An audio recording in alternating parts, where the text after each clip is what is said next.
India Legal presents Courts Roundup.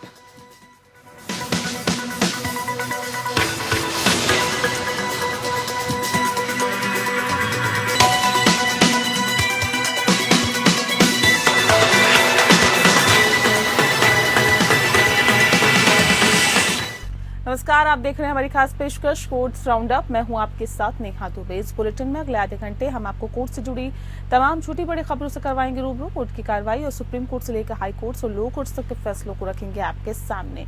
तो आइए शुरू करते हैं courts round up. India Legal presents Courts Roundup.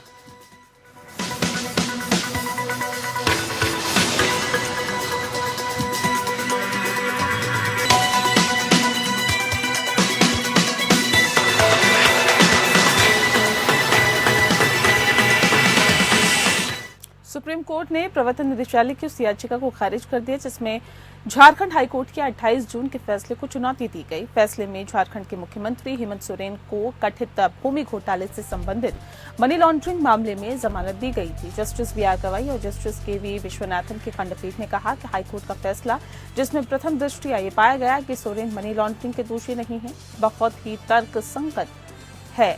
Additional solicitor general S V Raju ने हाईकोर्ट द्वारा मनी लॉन्ड्रिंग रोकथाम अधिनियम की धारा 50 के तहत ईडी द्वारा दर्ज किए गए गवाहों के बयानों पर अविश्वास जताने पर आपत्ति जताई। जवाब में जस्टिस गवाई ने कहा कि हमारी राय में ये बहुत ही तर्कसंगत आदेश है। जस्टिस विश्वनाथन ने कहा कि आखिरकार आपके अनुसार म्यूटेशन किसी राजकुमार पहलवान के लिए किया गया, इसीलिए आपको मूल प्रवेशकर्ता के साथ कुछ संबंध दिखाने चाहिए। ये कहने के अलावा कि संपत्ति पर कुछ दौरे किए गए क्या है।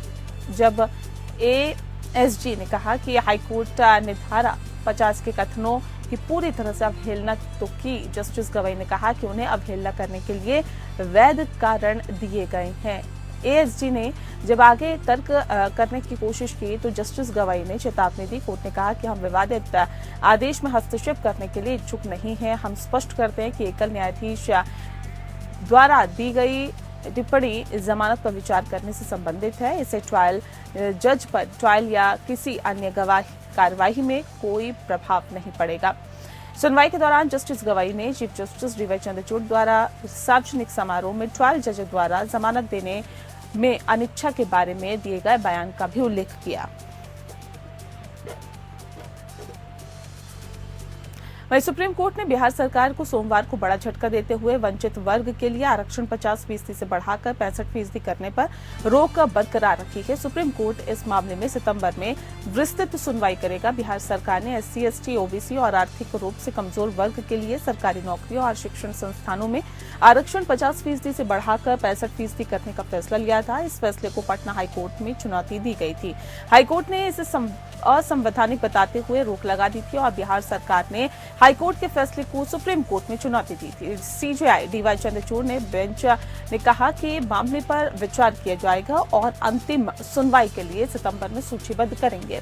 बिहार सरकार की तरफ से सॉलिसिटर जनरल तुषार मेहता ने कहा है कि इस आरक्षण के तहत सैकड़ों नौकरियों के इंटरव्यू होने हैं। फिलहाल कोर्ट में बिहार में वंचित आदिवासियों और पिछड़े वर्गों के लिए आरक्षण दिए जाने के मामले में बिहार सरकार को फिलहाल कोई राहत नहीं मिली है। कोर्ट ने कोई अंतरिम राहत देने से इनकार करते हुए पटना हाईकोर्ट के फैसले पर रोक लगाने से इनकार किया है।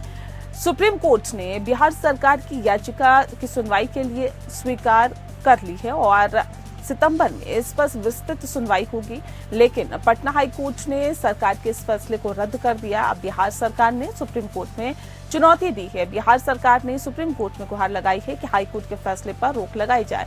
सरकार का कहना है कि अगर रोक नहीं लगी तो भर्ती प्रक्रिया पर असर पड़ेगा।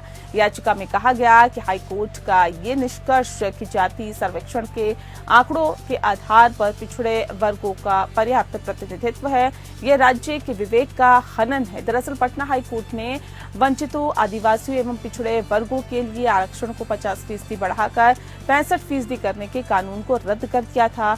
बिहार सरकार ने पटना हाईकोर्ट के उस आदेश को सुप्रीम कोर्ट में चुनौती दी।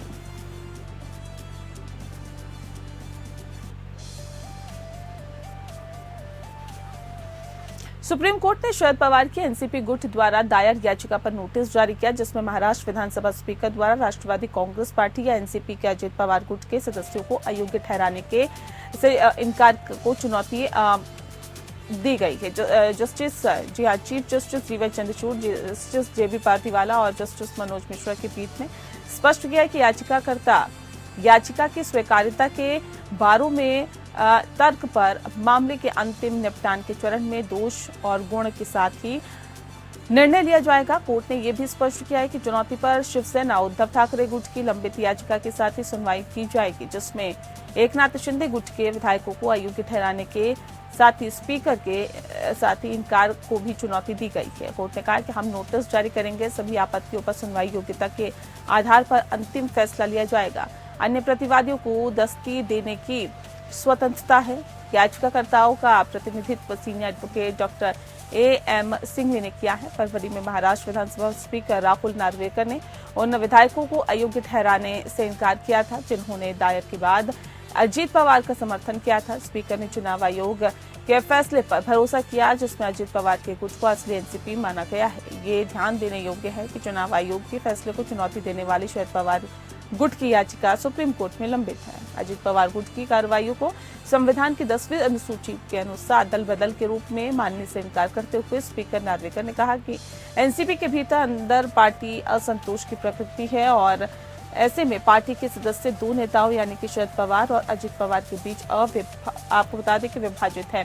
ये भी कहा है। साथ ही साथ एनसीपी में दरार की उत्पत्ति ये मुद्दा तब उठा जब अजित पवार और प्रफुल्ल पटेल के नेतृत्व वाले एक धड़े ने एनसीपी सुप्रीम शरद पवार से नाता तोड़ लिया और बीजेपी और शिंदे सेना से हाथ मिला दिया। अजित पवार ने उप मुख्यमंत्री के रूप में शपथ ली और एनसीपी के 8 अन्य विधायकों ने जुलाई 2023 में एकनाथ शिंदे के नेतृत्व वाली सरकार में मंत्री के रूप में शपथ ली। आधिकारिक एनसीपी ने अजित पवार और शिंदे सरकार में शामिल हुए 8 विधायकों के खिलाफ अयोग्यता याचिका दायर करके प्रतिक्रिया व्यक्त की है। बदले में अजित पवार ने दावा किया कि उनके पास एनसीपी के अधिकांश विधायकों का समर्थन है। अजित पवार गुट की ओर से भी याचिकाएं दायर की गई। शुरुआत में सुप्रीम कोर्ट ने स्पीकर की अयोग्यता याचिकाओं पर फैसला करने के लिए 31 जनवरी 2024 तक की समय सीमा दी थी। हालांकि सुप्रीम कोर्ट ने स्पीकर के लिए समय सीमा 15 फरवरी तक बढ़ा दी।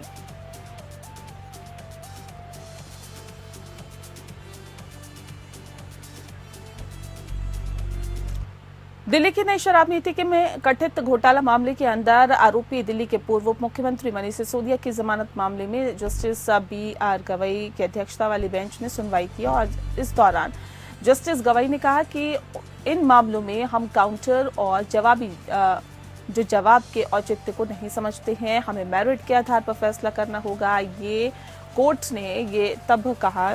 सिंघवी ने एजेंसी के जवाब पर अपना जवाब दाखिल करने को कहा। कोर्ट ने कहा कि सीबीआई का जवाबी हलफनामा दाखिल किया जा चुका है लेकिन रिकॉर्ड में नहीं है।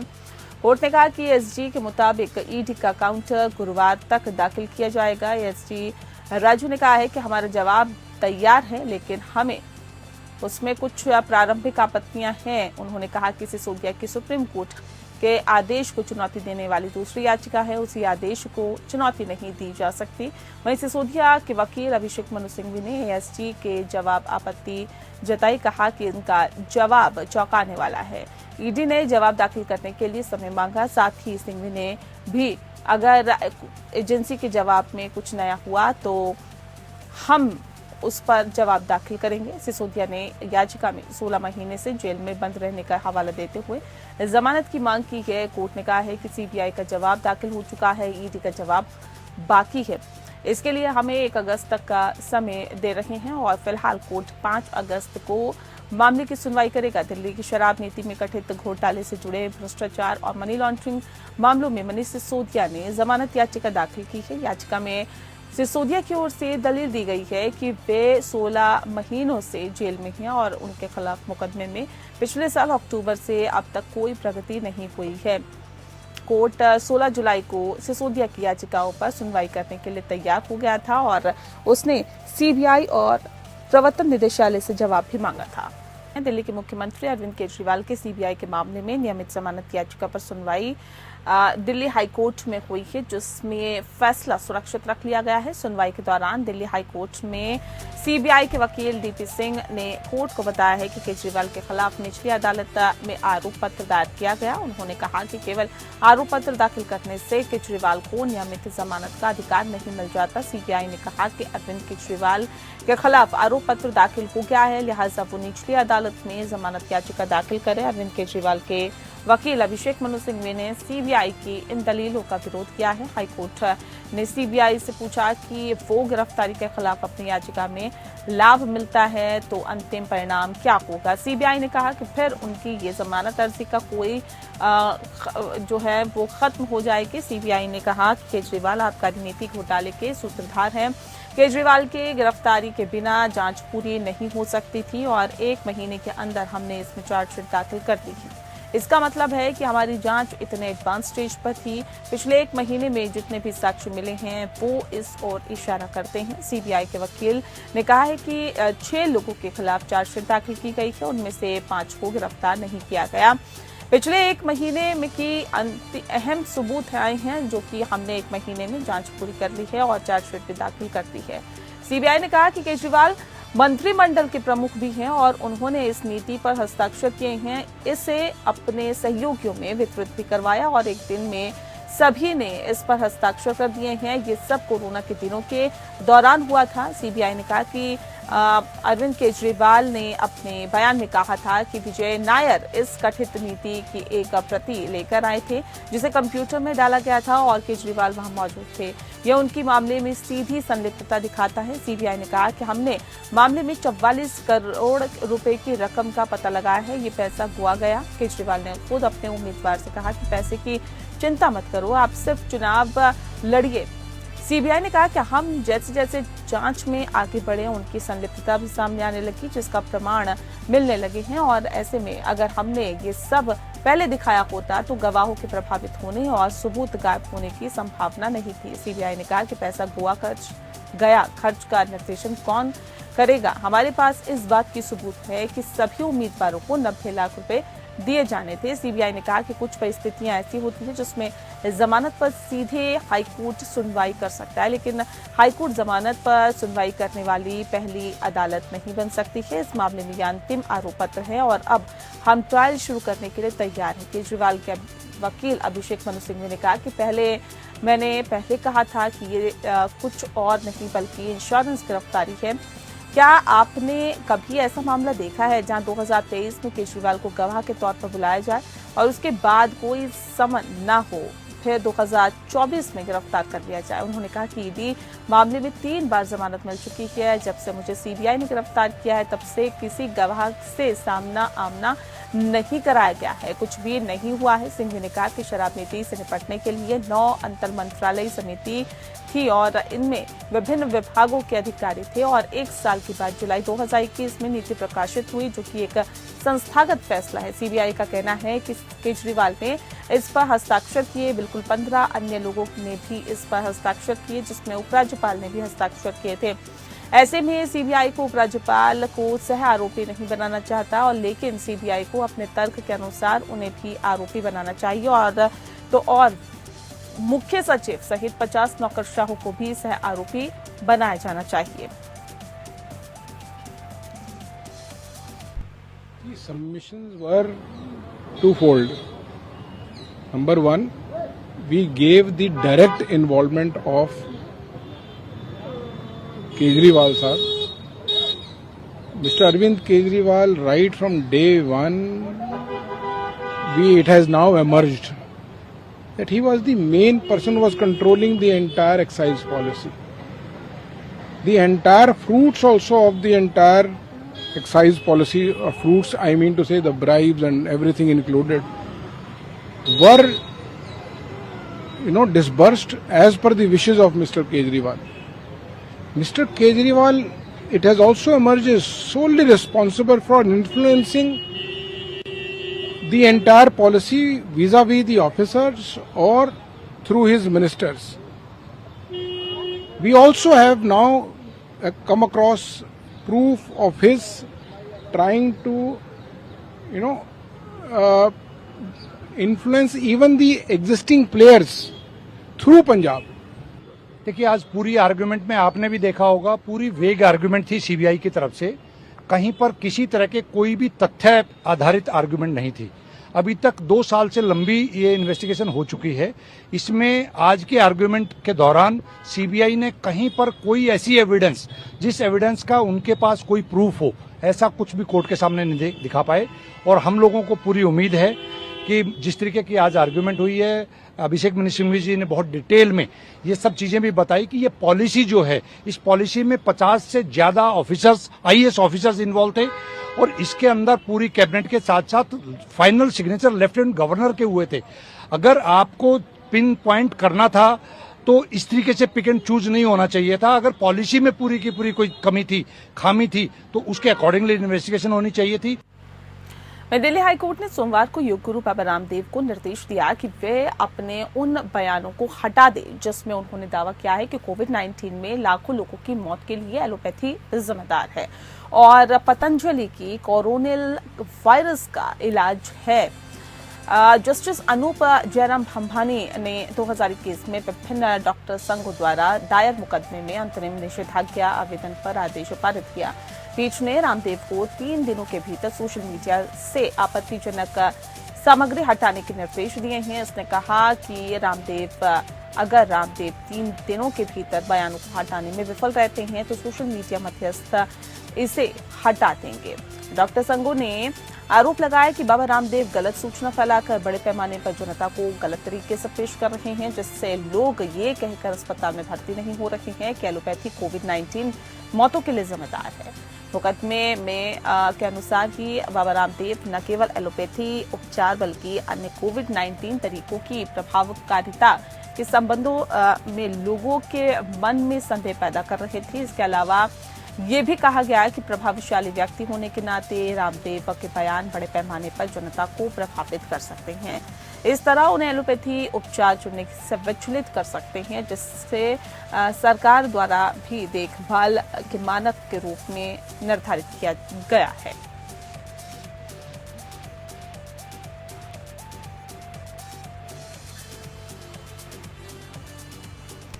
गाजीपुर में सपा सांसद अफजाल अंसारी को इलाहाबाद हाईकोर्ट से बड़ी राहत मिली है। अफजाल अंसारी की सजा पर आए फैसले में इलाहाबाद हाईकोर्ट ने अफजाल अंसारी की सजा रद्द कर दी है।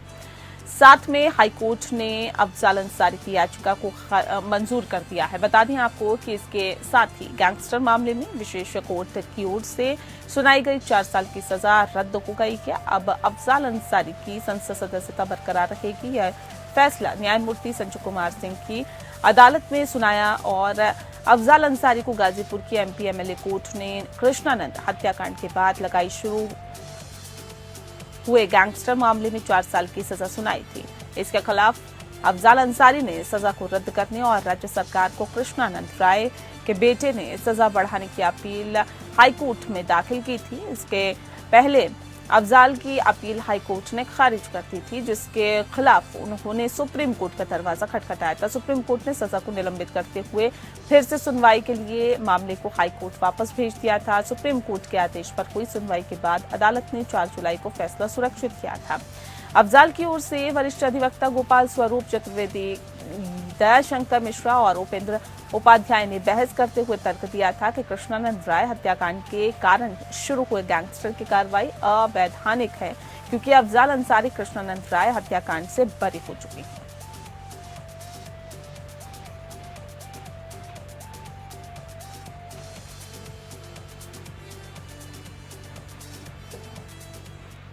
सांसद अफजाल अंसारी जी को किया था, उसको हाईकोर्ट ने निरस्त कर दिया।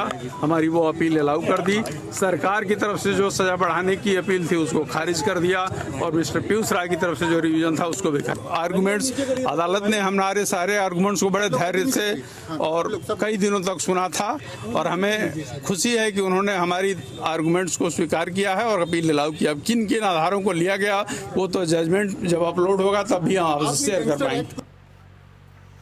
वैसे तो आपसी समझौते से सौहार्दपूर्ण माहौल में पक्षकारों की रजामंदी से विवाद निपटाने के लिए सुप्रीम कोर्ट से लेकर जिला स्तर तक लोक अदालतों का आयोजन होता है, लेकिन सुप्रीम कोर्ट में सोमवार से शुरू हुई 5 सदस्यीय विशेष लोक अदालत कुछ खास है।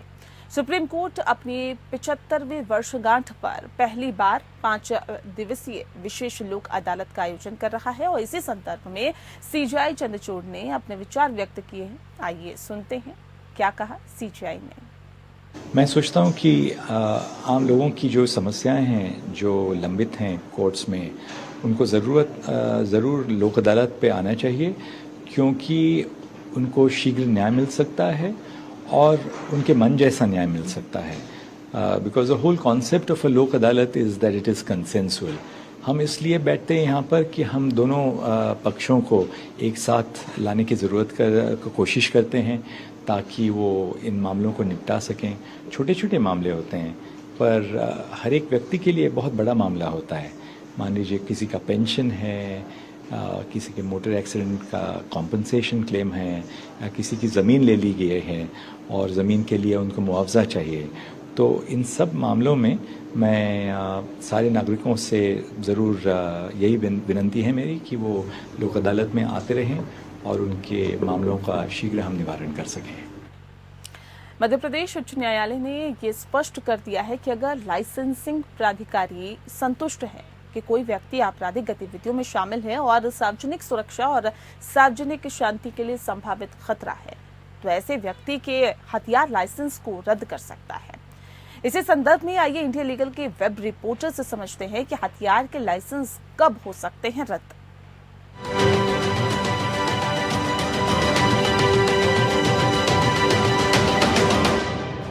मध्य प्रदेश हाईकोर्ट ने रिसेंटली अफर्म किया है कि आर्म्स लाइसेंस कैंसिल किया जा सकता है ऑन द ग्राउंड्स दैट अगर लाइसेंसिंग अथॉरिटी को ये पता चल जाता है कि लाइसेंस होल्डर किसी भी तरह से क्रिमिनल एक्टिविटी में इन्वॉल्व है या पब्लिक सेफ्टी या पीस के लिए थ्रेट है। In the case of Majid Khan versus state of Madhya Pradesh, the Madhya Pradesh high court held that arms licence cancellation किया जा सकता है जो कि क्रिमिनल एक्टिविटीज में इन्वॉल्वमेंट और threat to public safety and peace पे बेस्ड था as per arms act 1959 and the arms rules 2016। Other reasons जिनके बेसिस पे आर्म्स लाइसेंस कैंसिल किया जा सकता है, here are some of them। First, अगर लाइसेंस होल्डर इनएलिजिबल हो जाता है तो लाइसेंस कैंसिल हो सकता है। इनएलिजिबिलिटी तब ऑकर हो सकती है जब एक पर्सन को आर्म्स एक्ट के अंदर प्रोहिबिट किया जाता है फ्रॉम अक्वायरिंग, पोजेसिंग और कैरिंग आर्म्स और अम्यूनिशन। पॉइंट 2, अगर इंडिविजुअल अनसाउंड माइंड हो। पॉइंट 3, अगर लाइसेंस होल्डर के पास फायर आर्म की कोई जेन्युइन नीड नहीं हो। And point 4, the authority licence cancel कर सकती है अगर ये कंक्लूड हो जाता है कि लाइसेंस होल्डर के एक्शंस और क्रिमिनल रिकॉर्ड पब्लिक सेफ्टी के लिए थ्रेट हैं।